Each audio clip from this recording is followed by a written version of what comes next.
할렐루야. 우리 앞뒤 저희분들과 함께 인사하시겠습니다. 함께 즐거워합시다. 네, 참 즐거운 주일입니다. 이 시간 함께 보실 하나님의 말씀은 누가복음 15장 24절로 32절까지의 말씀입니다. 누가복음 15장 24절로 15장 끝절까지 교독하시겠습니다. 제가 먼저 읽겠습니다. 이 내 아들은 죽었다가 다시 살아났으며 내가 잃었다가 다시 얻었노라 하니 그들이 즐거워하더라.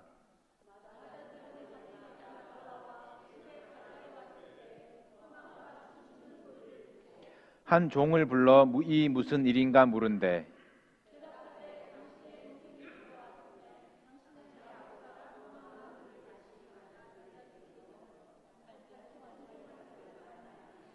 그가 노하여 들어가고자 하지 아니하거늘 아버지가 나와서 권한대.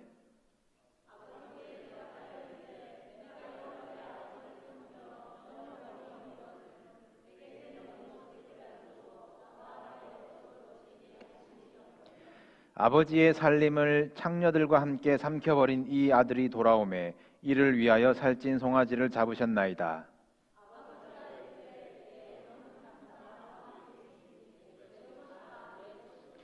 다 같이 이 내 동생은 죽었다가 살아났으며 내가 잃었다가 얻었기로 우리가 즐거워하고 기뻐하는 것이 마땅하다 하니라. 아멘. 우리 10월은 예수님의 이야기를 계속해서 보고 있습니다. 지난 2주간 예수님과 인물들 간의 사건과 대화를 보셨다면 앞으로 남은 2주는 예수님이 주로 가르치셨던 방법이지요. 예수님의 비유에 대해서 맛을 보는 시간을 가지려고 합니다. 방금 읽으신 누가복음 15장은 잃어버린 것을 되찾는 비유들로 채워져 있습니다. 100마리 중에 하나를 잃어버렸다가 찾은 잃은 양의 비유에 이어서 10 드라크마 중 하나를 잃어버렸다가 찾은 잃은 은전의 비유, 그리고 방금 함께 읽으신 부분이 아들 둘 중 하나를 잃어버렸다가 찾은 잃은 아들의 비유입니다. 이 탕자의 비유로 더 잘 알려져 있지요. 오늘 읽지 않은 앞부분의 이야기도 다들 잘 아시리라 생각을 합니다. 한 아버지에게 2 아들이 있었습니다. 철없는 둘째 아들이 아버지 속썩이는 것으로 유명했어요. 결국 자기 멋대로 살아보고 싶어서 아버지가 아직 버젓이 살아계시는데 유산을 내어놓으라고 요구를 합니다. 이것은 아버지를 죽은 사람 취급하는 행동이에요. 그리고 자신의 모든 것을 들고 먼 나라로 가버립니다. 연을 끊고 다시는 돌아오지 않겠다는 것입니다. 그래서 가서 허랑방탕하여 그 재산을 낭비하더니, 원어에는 그 인생을 낭비하더니 라고 나와 있더라고요. 결국 돼지와 뒹굴면서 지내다가 아버지의 집을 그리워합니다. 내가 하늘과 아버지께 죄를 지었구나 회개하면서 아버지에게로 돌아오려고 합니다. 그런데 문제는 이 둘째가 신명기 21장의 율법에 의하면 패역한 아들에 해당합니다. 이 패역한 아들은 성읍의 모든 사람이 돌로 쳐 죽이게 되어 있어요. 이 둘째 아들은 아버지가 살아계신데 유산을 요구했고요. 이방인의 땅으로 넘어갔고요. 부정한 짐승인 돼지와 뒹굴었습니다. 율법에 의해서 이 둘째는 돌에 맞아 죽어 마땅합니다. 이 철없는 아들이 이것을 아는지 모르는지 고향으로 거지꼴이 되어서 돼지 똥냄새를 풍기며 돌아오고 있어요. 마을 어귀에 들어옵니다. 걸리면 돌 맞아 죽어요. 아버지가 멀리서 먼저 아들을 보고 달려가는 거예요. 아버지가 달려나가 인사한다. 유대 관습에 어긋나는 행동입니다. 그런데 지금 율법이, 관습이, 체면이 중요한 게 아니에요. 아들 왔구나 반가워 하면서 뛰어갔을까요? 오늘은 좀 다르게 생각해 보시길 바랍니다. 성경에 보시면 아버지가 이 아들을 보고 측은히 여겨 달려가 라고 나오는데, 이 측은히는 이제 원어를 직역을 하면 내장이 일렁거리다 라는 표현입니다. 안 돼! 안 돼! 나보다 동네 사람들이 먼저 내 아들 발견하면 우리 아들 돌 맞아 죽어. 이 아버지는 너무 놀라 내장이 뒤집어질 만큼 절박한 마음으로 달려가 아무도 돌로 못 치게 끌어안는 거예요. 이 아들 내 아들이야. 누가 패역한 아들이래? 죽었다가 다시 살아난 내 아들이야. 아무도 돌 던지지 마. 율법을 뛰어넘는 사랑으로 아들에게 가락지를 끼워주고 온 동네 사람들이 이 아들이 어떤 존재인지 다 알도록 잔치를 벌이는 거예요. 온 동네가 떠들썩합니다. 이때 큰아들이 밭에서 돌아옵니다. 굉장히 성실한 모습이에요. 이 부분부터는 방금 우리가 함께 읽으셨습니다. 밭에서 일을 하다가 돌아오는 길에 집에서 풍악과 춤추는 소리가 들려옵니다. 이 비명 소리도 아닌데 뭐가 무서워서 집에 들어가지 못하고 굳이 종을 불러서 확인을 했을까요? 이 아버지는 둘째 아들이 집을 떠난 이후로 기쁨이 사라진 아버지입니다. 하염없이 마을 어귀만 바라보며 아들 소식 없나 기다리던 아버지예요. 아들이 재산을 달라고 요구했을 때 아버지는 살림을 내어주었다라고 나와 있는데 이 살림은 생명과 같은 단어예요. 생명을 내어줄 만큼 사랑하는 아들이었는데 잃어버린 둘째 아들입니다. 이 상황에서 아버지가 풍악과 잔치를 벌이는 단 한 가지 일은 당연히 동생이 살아 돌아온 일이에요. 큰아들은 이것을 알까요? 모를까요? 알고 있습니다. 큰아들은 집에 들어가기를 거부합니다. 그 패역한 아들과 한 가족이 되기 싫다는 거예요. 같은 아들로 같은 대우받기 억울하다는 것입니다. 굉장한 자기의에 사로잡혀 있는 큰아들이에요. 자기의가 무엇입니까? 의롭다 하실 이는 오직 주님이신데 자기가 나는 의롭다, 나는 잘못 없어, 나는 억울해, 이것은 의롭지 않다, 재판장 자리에 자기가 앉아 있는 것을 자기의라고 합니다. 심각한 영적인 병이에요. 지금 큰아들은 잔치에 참여하기 싫다 하는 거예요. 잔치에 참여하고 못하고는 이 주인의 아버지의 권위입니다. 잘했다, 착하고 충성된 종아 하시며 내린 상이 기쁨에 잔치에 참여하여라, 이런 상이었어요. 그리고 잔치에서 쫓겨나는 것은 징계였습니다. 예수님이 말씀해 주신 잔치 비유가 있습니다. 어떤 임금이 잔치를 열고 사람들을 초대했는데 아무도 오지 않았다는 거예요. 심지어 초대한 자들을 모욕했다는 것입니다. 임금이 노하여서 군대를 보내서 그 동네를 불살라 버립니다. 약간 분노 조절 장애 같은 임금 같은데, 아무튼 이 청함을 받은 자는 많되 택함을 입은 자는 적으니라라는 이 비유가 있었습니다. 임금의 잔치를 거부한다는 것은 임금의 권위에 대한 도전이라는 거예요. 나는 아버지의 잔치에 참여하지 않겠다. 이 아버지에 대한 큰아들의 정면 도전입니다. 둘째 아들의 회복을 결정한 것은 아버지의 결정인데 이를 인정할 수 없다는 거예요. 큰아들도 실질적으로는 패역한 아들인 것입니다. 집 밖의 탕자가 둘째라면 집 안의 탕자가 큰아들입니다.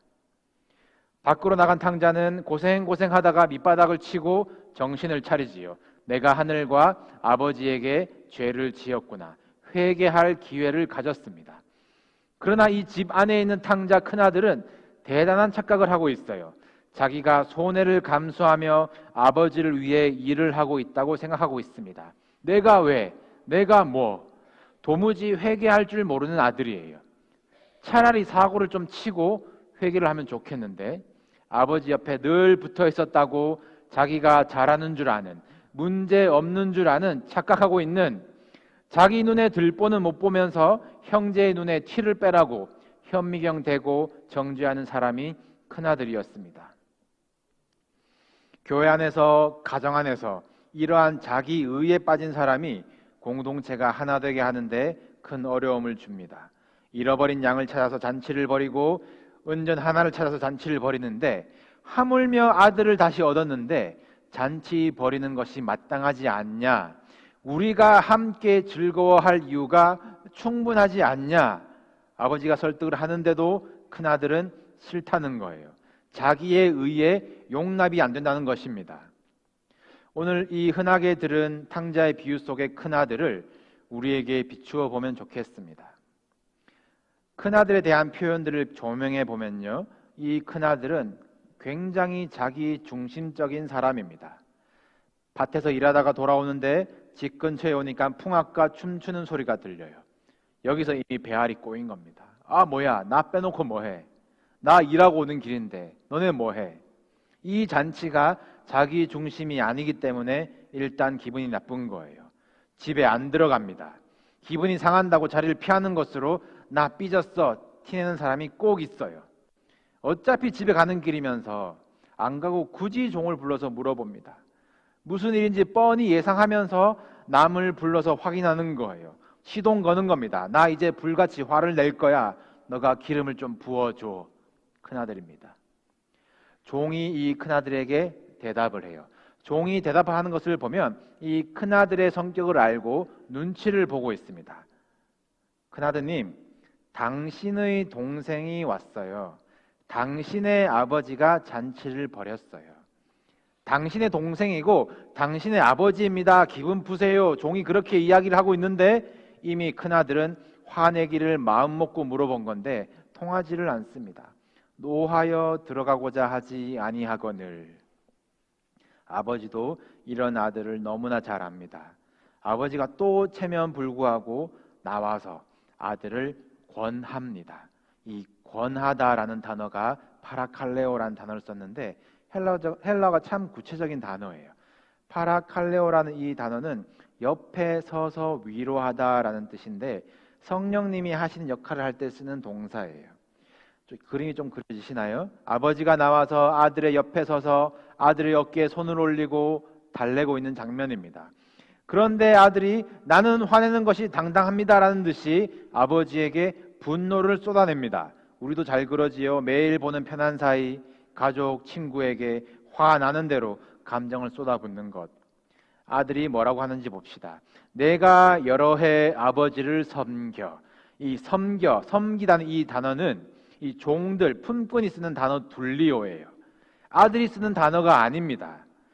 자기는 종처럼 섬겼다라고 이제 원망을 하고 있어요. 그리고 하는 말, 내게는 염소 새끼라도 주신 적이 없으면서 어떻게?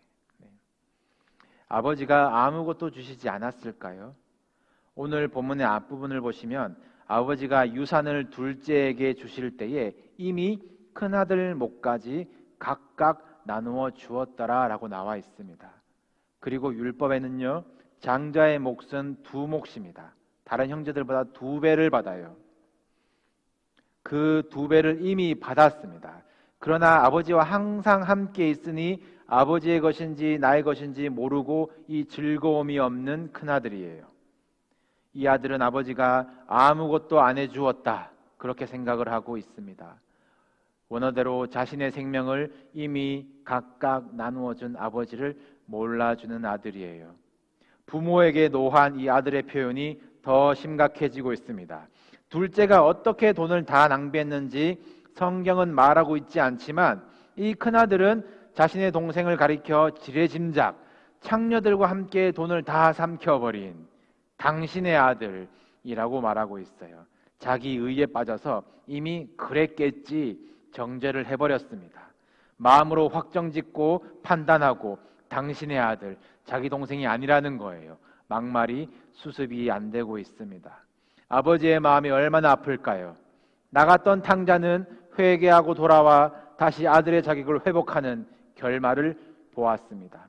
그러나 집안에 있는 자신이 패역한 줄도 모르는 진짜 탕자 큰아들의 결말은 성경에 나와 있지 않아요. 아버지의 아쉬운 외침만 남아 비유가 끝이 납니다. 얘야, 테크논이라는 말인데 굉장히 다정하게 아들을 부르는 호칭이에요. 아들아라고 번역을 할 수가 없어서 우리 성경에는 얘야라고 표현이 되어 있습니다. 얘야, 내 것이 다 네 것인데 너는 나에게 무엇을 더 바라니? 다 주었는데 무엇을 더 바라니? 우리가 함께 즐거워하고 기뻐해야 하기에 족하지 않니? 그리고 이 비유는 끝이 나 버립니다. 여러분, 인생의 밑바닥을 치고 돼지와 뒹굴아 탕자입니까? 동네 사람들 보기에 회개할 만한 가슴 찔리는 일을 경험해야 나는 죄인입니다 고백하실 건가요? 오늘 이 자기 의에 빠진 큰아들이 우리의 모습은 아닌지 묵상해 보시길 바랍니다. 늘 곁에 있는 사람이라고 막대하면서 아무것도 해주지 않는다고 불평만 하면서 아버지의 무조건적인 사랑을 주인과 종의 비즈니스의 관계로 폄하하고 있지는 않으신가요? 하나님 왜 응답하지 않으시나요? 하나님 왜 내 인생 해결해 주지 않으시나요? 왜 아무것도 해주지 않으시나요? 그럴 원망은 없습니까? 하나님은 이미 주셨어요. 그분의 모든 것, 예수 그리스도를 우리에게 주셨습니다. 이 비유 속의 아버지는 아들이 돌 맞을까봐 달려가서 안아주기라도 했지. 우리 하나님은 아들이 십자가에 못 박혀서 아버지 어찌하여 나를 버리십니까? 울부짖어도 달려갈 수 없고 그냥 보실 수밖에 없으셔서 얼마나 내장이 일렁이셨겠습니까? 우리가 뭐길래 하나님이 왜 여러분들을 위해서 그러셔야 합니까? 왜 하나님의 사랑이 탕진되어야 합니까? 여러분, 아버지의 마음을 조금이나마 헤아릴 수 있는 자녀가 되시기를 축복합니다. 방탕하게 살고 있는 아들이 혹시나 내가 못 보는 사이에 돌아올까봐, 또 그러다 동네 사람들한테 걸려서 돌 맞을까봐 애타게 기다리는 그 마음, 또 내 곁에 있지만 나를 아버지가 아니라 섬겨주는 대가를 지불해주는 사람으로 주어도 감사할 줄 모르는 나를 막대하는 그 아들을 참고 참으며 위로하는 그 아버지의 마음, 여러분들을 향한 하나님 아버지의 마음이십니다. 여러분, 혹시나 여러분이 집을 떠난 탕자라면 아버지의 품으로 돌아갑시다.